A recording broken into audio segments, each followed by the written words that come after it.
She stood frozen as whispers spread, phones lifted, eyes locked on her, the woman being denied at her own bank.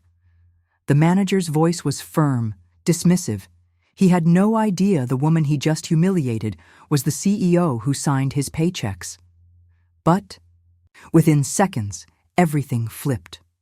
A single phone call, and power changed hands in front of everyone. What started as casual racism turned into a career-ending mistake, broadcast for the world to see. This is the story of how silence turned into justice. Welcome, story lovers. From where are you watching? Comment the name of your city. Monica James wasn't just successful, she was a symbol of everything her childhood neighborhood said she couldn't be. As the CEO of a rising tech firm, her days were filled with strategy meetings, investor calls, and building opportunities for Black youth in her city. Dressed in a navy pantsuit, she stepped into the downtown branch of her company's bank, a place she'd visited dozens of times. Calm, focused, this was routine. Her firm's payroll had just cleared, and she was there to make a simple withdrawal. The marble floors gleamed, the scent of polished wood hung in the air, and Monica smiled politely at the teller. But then, something shifted.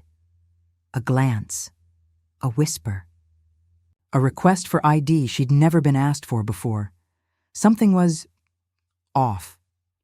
She didn't know it yet, but the next few minutes would flip the balance of power and reveal a truth she'd hoped was changing.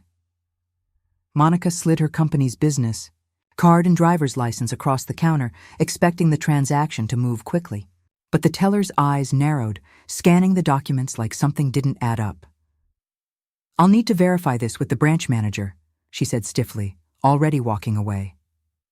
Monica blinked. Verify what exactly? 10 minutes passed. Then 15. Other customers came and went. Monica stood there, waiting, watching the employees whisper behind frosted glass. Her name was on the account.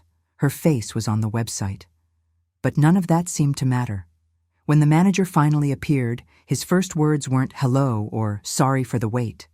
They were, "We can't authorize this withdrawal without additional documentation." Monica's chest tightened. "You have my ID. You've seen this account for years." The manager didn't flinch. "We just have to be careful. You understand?" Careful? Monica's heart pounded. She asked for a printed explanation. He refused. She asked for his name. He paused, then turned away. Customers nearby were watching. Now, some with confusion, others with that familiar look. Here we go again. What they didn't know, what he didn't know, was that Monica didn't just bank here. She owned the holding company that had recently acquired this very branch. She wasn't just a customer. She was his boss. And in that moment, standing there humiliated, she made a decision that would turn the entire bank silent, just 60 seconds later. Monica calmly reached into her designer handbag and pulled out her phone.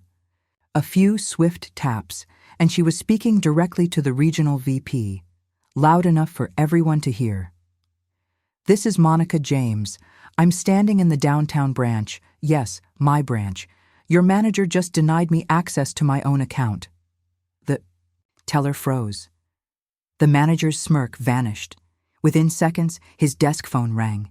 He didn't answer. It rang again, louder. Monica's voice remained even, but her eyes burned. "You judged me because of my skin, but you just made a very public mistake."